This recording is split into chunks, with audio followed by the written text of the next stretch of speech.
Guys, welcome back to Delzytech reviews. Okay, this time round I'm going to be reviewing the Samsung Galaxy Note 7.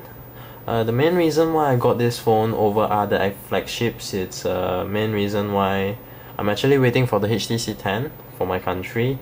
It actually haven't came into my country for quite a long time. It's been 4 months now, so I actually decided to give up the wait and just go for the Note 7.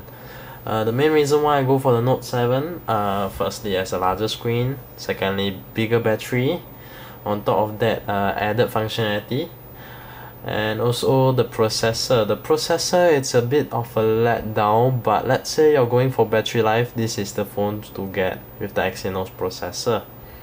So why I'd say is it's a letdown for the processor. Firstly, okay, if you do play games with this phone, exynos processor is not the one to get.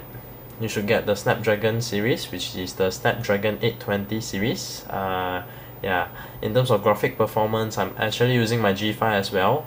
If you've seen my previous videos, I'll do link them below. Okay, so the G5 in terms of gaming, let's say if you play games like World of Tanks Blitz, you can actually achieve up to 60 frames per second for the high settings, whereas for this is a bit of a letdown. It's around 30 to 40 frames per second. But there's something you can do with this phone. I can show you guys later. Okay, without further ado, let's start with the review. Okay, so first thing, as you can see, Note 7 in terms of design wise, it's actually a bit more fragile. The main reason why, as you can see, it's more curvy from the front and the back. As you can see here, it's more curved towards the middle part. So let's say if you happen to drop your phone, I would say you have to be careful with it. So I would actually recommend cases like the UAG and Spigen, all those that actually protect the edges of the phone very well. Yeah, but there's also a catch about this phone. If you notice, the tempered glass I actually got for this phone, it only covers the middle portion of the phone rather than the edge. The main reason why, as you can see online, a lot of people have been actually complaining about this design flaw of the cases. So main reason why, let's say you have a tempered glass that actually covers the side as well. You put cases like the UAG, the Spigen, or maybe some normal cases that actually covers to the top portion of the phone, you'll find that the tempered glass will always tend to lift up. So this is one of the main issue this phone is actually facing, and the S7 Edge and all the Edge siblings basically. Okay, on top of that, let's go on with the software. I'm actually quite liking it. This is actually my first ever Samsung phone I've used for a smartphone. So in terms of software wise, firstly I would say is the camera. The camera, as you can see here, it's very instant, it's very fast, very snappy. Thanks to its dual pixel autofocus. Okay, and can I show you some of the photo I actually took today. As you can see, it's actually my background wallpaper now. And as you can see here, this photo is taken using the Pro mode, also known as manual mode for some other phones. And as you can see, it still remains quite a lot of detail and it's actually quite sharp, even though this photo is actually just randomly taken. I was actually walking down the street, took a photo, and wow, I'm still quite impressed, as you can see. But other shots is actually quite blur, so yeah.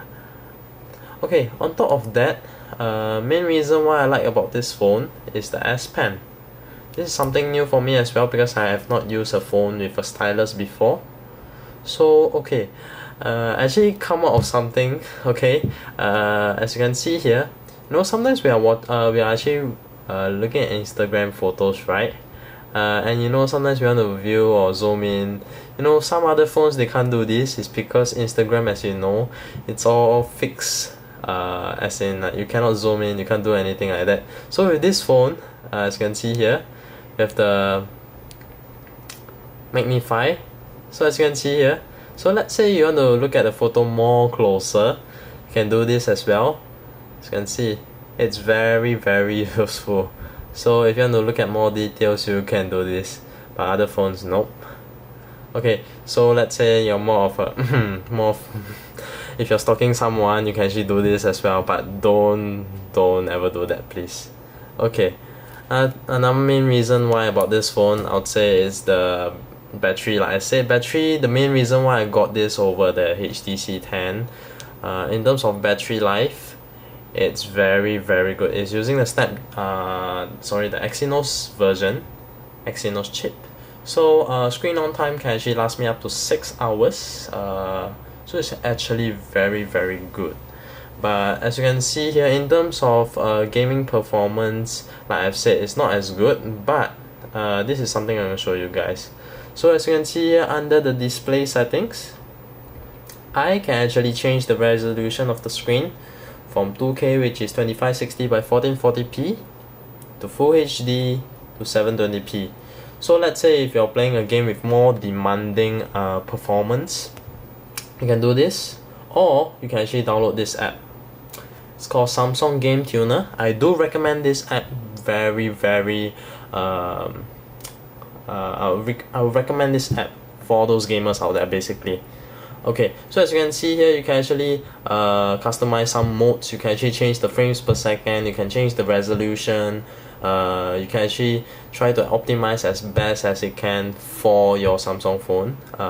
So I do recommend this app for everybody who is using a Samsung device.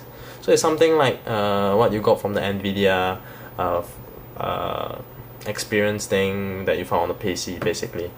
Okay, and next thing to say about this phone, it's also mainly the iris scanner. So this iris scanner, it's a bit of a mixed bag for me, because mainly I'm Asian, so I find that it has a hard time to actually recognize my eyes, so it's, yeah, I just stop there. Okay, then next thing about this phone is also the design. I actually do like this stealth black design a lot.